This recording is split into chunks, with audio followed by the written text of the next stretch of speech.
Halo, selamat siang. Perkenalkan nama saya Gusti Ngurah Ari Darmawan, Stambuk E2812033, kelas B09. Pada kesempatan kali ini, saya akan mempresentasikan tentang protozoa patogen pada tanaman, parasit, dan alga.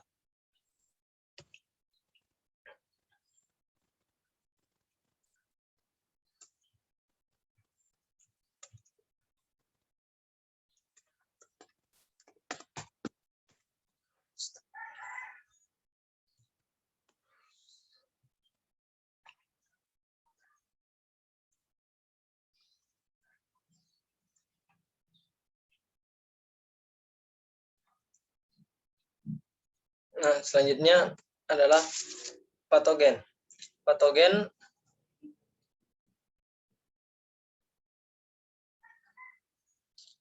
selanjutnya patogen. Patogen dibagi menjadi tiga, yaitu animate patogen atau patogen bernyawa, merupakan pembawa patogen yang mengandung air, udara, dan makanan. Yang kedua adalah inanimate patogen atau patogen tidak bernyawa, merupakan tempat atau benda mati yang dimana terdapat patogen penyebab penyakit. Yang ketiga ada viral patogen, merupakan pembawa patogen atau virus pembawa penyakit.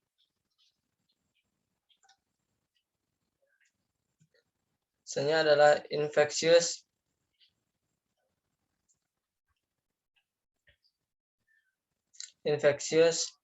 plant animate. Plant disease, infectious plant disease atau penyakit yang menginfeksi tanaman. Ini adalah penyakit yang disebabkan oleh organisme patogen atau virus di bawah serangkaian kondisi lingkungan. Jamur, bakteri, virus, nematoda, dan bahkan beberapa tanaman dapat menjadi patogen. Mereka memperoleh nutrisi, air, dan semua yang mereka butuhkan untuk berkembang biak dari inangnya. Patogen jamur dan virus menyebabkan banyak penyakit tanaman. Patogen bakteri dan nematoda menyebabkan hanya beberapa penyakit saja. Nah, patogen seperti jamur dan bakteri berbeda dalam kemampuannya untuk bertahan hidup, menyebar, dan bereproduksi. Selanjutnya adalah gejala penyakit jamur.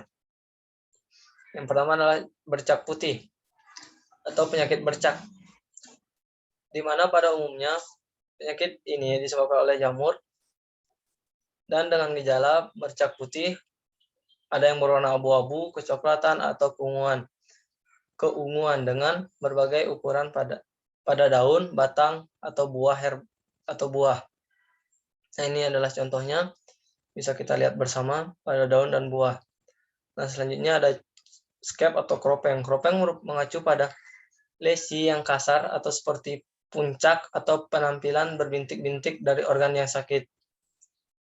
Ini bisa kita lihat seperti bintik-bintik pada buah dan daun. Nah, selanjutnya ada gejala penyakit bakteri. Ini ada yang pertama nekrosis atau kematian jaringan dan organ karena aktivitas parasit. Gejala nekrotik sangat bervariasi.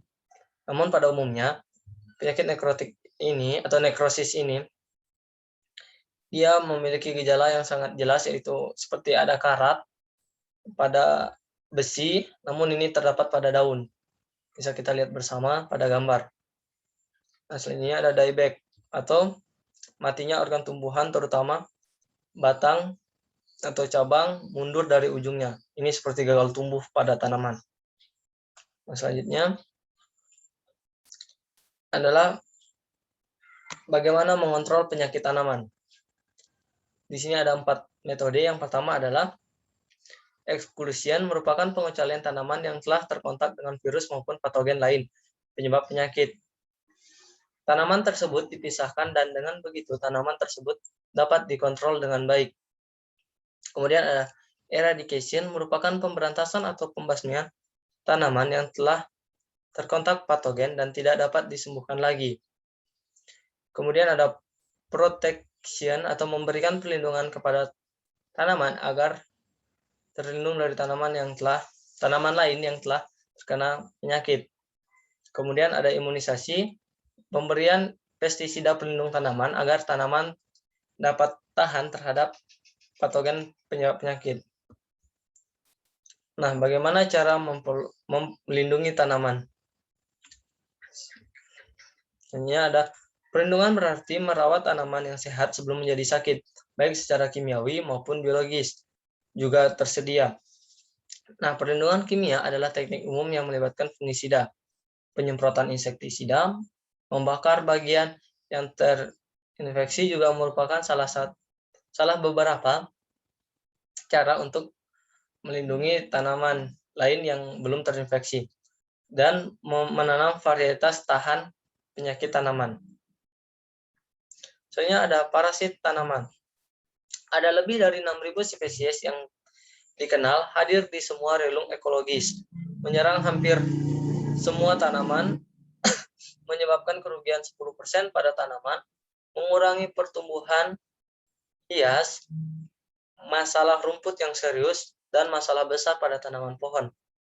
Selanjutnya ada morfologi dari salah satu nematoda, yaitu organ pencernaan, organ reproduksi, struktur ekskresi, otot saraf, kulit, keras, atau kutikula. Kemudian ada penyakit yang disebabkan oleh nematoda atau parasit. Ini ada root knot, spiral, ring, dan cyst. Ini ada root knot, ada ring, dan ada cyst. Ini umumnya penyakit yang berada pada akar tanaman. Selanjutnya ada manajemen metode-metode manajemen atau metode-metode untuk menghindari parasit. Yang pertama ada pengecualian, menjaga kebersihan, rotasi, ketahanan, tanaman kosong, solarisasi, dan nematisida. Selanjutnya ada alga.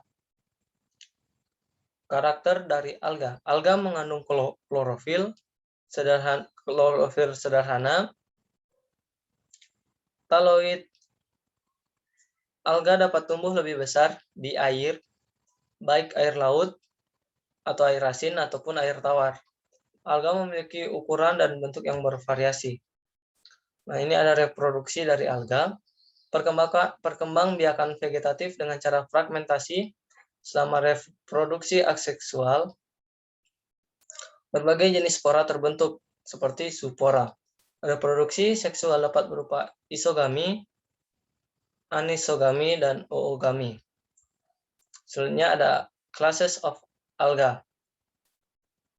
Ini ada classes of alga, yaitu Chlorophyceae atau alga hijau, Phaeophyceae atau alga coklat, dan Rhodophyceae atau alga merah. Sekian presentasi dari saya, kurang lebihnya mohon dimaafkan. Saya tutup mengucapkan sekian dan terima kasih, dan selamat siang.